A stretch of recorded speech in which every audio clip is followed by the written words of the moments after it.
Yoram Moyal. Bonjour. Bonjour Michel. Merci d'être là. De Buzzcard. Qu'est-ce que c'est? On va peut-être le rappeler. Ce sont des cartes de visite actualisables. C'est quoi le concept? En réalité, on se trompe depuis le début quand on fait porter le message sur la carte de visite. Oui. En réalité, c'est un service qui transforme les cartes de visite. Plutôt que vous envoyer mes coordonnées de manière figée, je vous les envoie de manière vivante. Je vous les envoie, c'est moi qui vous les envoie. Et si je fais une mise à jour, vous recevez la mise à jour. Soit de coordonnées, soit de liens, soit d'actualité. La manière dont ça se définit dans la vraie vie, c'est des cartes papier ou une carte qu'on appelle ultime, qui est une carte en plastique, qui serait la carte qu'on ne donne jamais. Quand vous êtes à court de cartes papier, plutôt que de dire « désolé, j'ai pas de carte », vous dégainez de votre portefeuille cette fameuse carte ultime, qui peut être très très sobre. Comme ça, on est filmé aujourd'hui, donc c'est comme une carte de crédit. Ça ressemble à ça, quoi. Voilà, une carte de crédit où il pourrait y avoir que votre nom. D'ailleurs, on peut l'offrir, et même sur le salon, il est question que tout le monde reparte avec une carte ultime. Enfin, pas tout le monde, mais quelques centaines de personnes. Et l'idée, c'est que ce soit votre carte de visite à vie, votre carte de secours. Alors oui, il y a un QR code derrière, mais on se fiche pas mal que les personnes en face sachent scanner ou pas. Dans ce pays, personne ne scanne, et c'est tant mieux. C'est un prétexte que je vous donne une carte papier ou que je vous montre ma carte ultime. C'est un prétexte pour vous dire, vous pouvez scanner. Ah bah si vous savez pas, bougez pas, je le fais pour vous. Mais Yoram, moi je connais le principe, mais juste pour nos auditeurs qui... bon d'accord, mais sur cette carte, il y a uniquement mon prénom et mon nom. C'est-à-dire qu'il n'y a rien d'autre. D'apparence comme ça. On peut offrir ce genre de carte. Un événement ou une association pourrait très bien dire, eh bien, pour tous les anciens de mon école ou tous les anciens, tous les adhérents à mon association, je leur fais une carte ultime avec la marque de l'association et le nom. Je n'ai pas besoin de savoir quelle est votre charte graphique, je vous l'offre personnellement. Donc c'est une carte bleue, rouge, verte, avec un logo. Il y a juste votre nom. Le code qui se trouve derrière renvoie vers le pendant web de votre carte papier. Une carte numérique, confidentielle, sur laquelle vous renseignez ce que vous voulez et que vous mettez à jour en permanence. Donc à partir de ce code-là, je le scanne au moins une fois, ce qui me permet d'enregistrer vos coordonnées dans mon téléphone et je les ai en permanence. Et si sont réactualisées quand je décide. Si ce n'est que même ça, on s'est trompé dans la manière d'en parler. Il ne s'agit pas de laisser la personne en face scanner parce qu'il y a très peu de gens qui scannent. Ouais. C'est moi qui prends la main. Je vous dis poliment, je manque dans le traditionnel en vous disant scannez si vous souhaitez récupérer mes coordonnées. Et en fait, il y a très peu de chances qu'elle le fasse, donc je le fais pour elle. Sur mon téléphone à moi. Ouais. Et je vous dis, attendez, bougez pas, je vais le faire pour vous. Donc c'est encore plus simple qu'envoyer son contact depuis son carnet d'adresse de son téléphone, si ce n'est que c'est vivant. Si je fais une mise à jour, j'ai changé de coordonnées, j'ai changé de métier, j'ai changé de boîte, toutes les personnes que j'ai rencontrées jusque-là sont informées instantanément par mail de la mise à jour. Ce qui est intéressant, c'est qu'il invente la carte réactualisable, mais qui crée le contact aussi. C'est pas, je vous donne pas une carte comme ça, on parle ensemble. Exactement. Et on échange quelque chose au-delà même du contact. C'est ça qui est. C'est ce qu'on appelle un icebreaker pour briser la glace. Les 2 premières minutes, c'est intéressant. C'est quand même incroyable. On en parle beaucoup au salon des entrepreneurs. C'est le financement, c'est les levées de fonds, c'est le crowdfunding, etc. Moi, j'aimerais qu'on revienne quand même sur ce que j'appellerais un exploit que vous avez réalisé. C'était au mois de septembre, c'est ça Juillet, fin juillet. Voilà, parce qu'on avait parlé en septembre à la radio, je me souviens. Vous avez levé 260 000 € en 3 jours. Ouais. Voilà.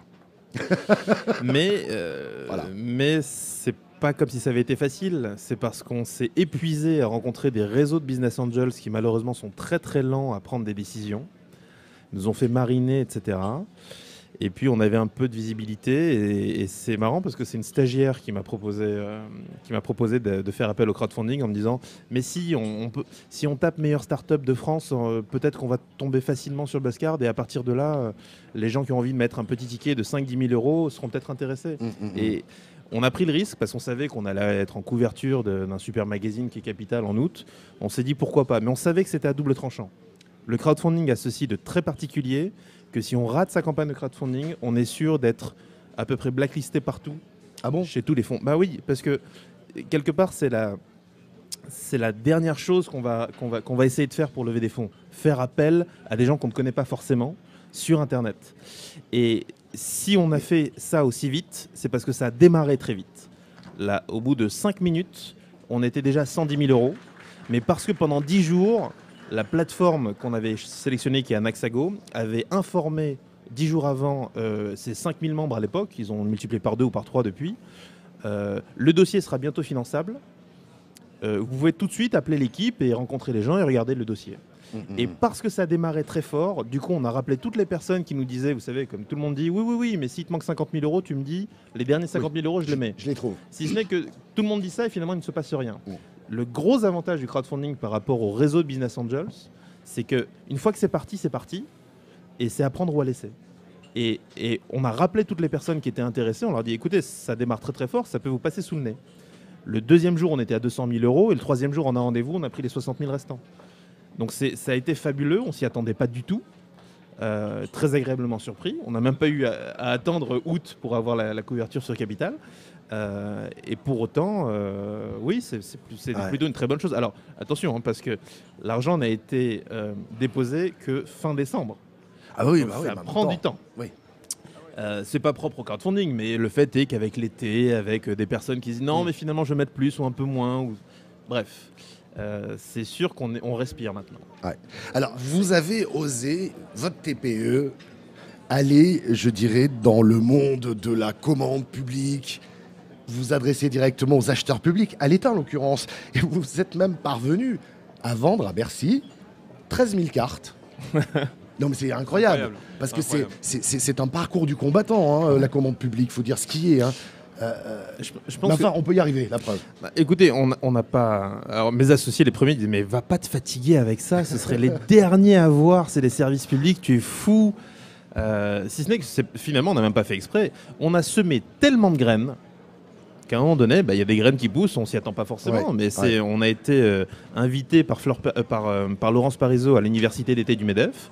On rencontre, en donnant des cartes justement, qui sont des cartes cadeaux, on rencontre une personne qui est à la DG6, qui est une structure de Bercy. Cette personne, à un moment donné, 3 mois après, elle n'avait plus de carte papier. Elle a utilisé nos cartes qu'on lui avait offertes, très sobre, avec juste son nom dessus, et elle a fait mouche à un rendez-vous. Elle m'a dit, mais écoutez, on est revenu du rendez-vous, on est passé pour des gens hyper branchés, du coup on va probablement passer commande. Je me renseigne auprès de mon directeur pour voir comment on fait. Et on a fait une petite expérimentation qui finalement, toutes les personnes qui avaient un smartphone ont décidé d'avoir ça. Et sur les 100 personnes qui ont été équipées, 2 semaines après, on reçoit un coup de fil du service achat de l'État qui nous dit, écoutez, vous êtes une start-up qui a vendu à Bercy, enfin qui a vendu à une petite structure publique. Est-ce que vous ne pourriez pas venir témoigner pour montrer que ce n'est pas forcément impossible que des start-up peuvent conquérir des petits marchés publics? Et comme on a été mis en avant lors d'une conférence, et bien du coup, Fleur Pellerin elle-même décide, sans nous en avoir parlé, ce qui était absolument fou, elle brandit sa carte ultime devant 300 acheteurs de l'État et elle dit « ça, c'est l'exemple d'un achat intelligent. On peut diviser par 3 ou par 4 le nombre de cartes papier. Et voilà. Du coup, on est le premier exemple du Small Business Act, c'est-à-dire les 2%, et il faut le faire savoir, 2% des achats publics, objectif 2020, vont être réservés aux PME innovantes. Ça représente 1 milliard d'euros et personne ne le sait. Voilà. Vous voulez équiper la majorité des entreprises du CAC 40. Ah oui. Mais vous dites qu'il faut qu'on ait plus de 300 000 utilisateurs. Oui, c'est simple. On a un concept qui est éminemment viral. C'est-à-dire que si un de nos clients, un de nos utilisateurs montre sa carte ultime ou sa buzz card papier à une autre personne, et s'il fait bien le job, l'autre va lui dire « mais attends, mais c'est génial, je veux la même chose ». Donc, toutes les personnes qu'on va équiper seront malgré elles des ambassadeurs pour notre concept. Comme on n'a pas levé des millions d'euros, même si on aurait pu lever au moins 1 million, ce qu'on n'a pas dit tout à l'heure, c'est qu'en crowdfunding, on avait une liste d'attente incroyable. Et Anaxago nous poussait à dire mais allez, ouvrez, mais on aurait baissé en capital, nous. Donc non, mais il est question qu'on fasse une levée de fonds dans au plus tard 1 an et demi. L'idée, c'est que même si on fait une nouvelle levée de fonds, on ne va pas lever 5-10 millions d'euros pour concurrencer les gros acteurs de l'impression en ligne. Et donc, du coup, on est obligé d'avoir une stratégie très simple. Allons convaincre des grands comptes qui vont équiper des milliers de personnes ou des dizaines de milliers de membres. Et je pense on en reparlera peut-être une autre fois, un gros syndicat qui va probablement remplacer ses cartes de membres par 140 000 cartes ultimes. Du coup, ça fera le boulot. Donc oui, nous, l'ambition, c'est d'aller très vite. On n'a pas beaucoup de moyens, donc on est obligé de se reposer sur les grands comptes. Et quand on signera quelques grands comptes, mais sur toute leur population de salariés, il est probable que les autres aient envie de faire la même chose très vite.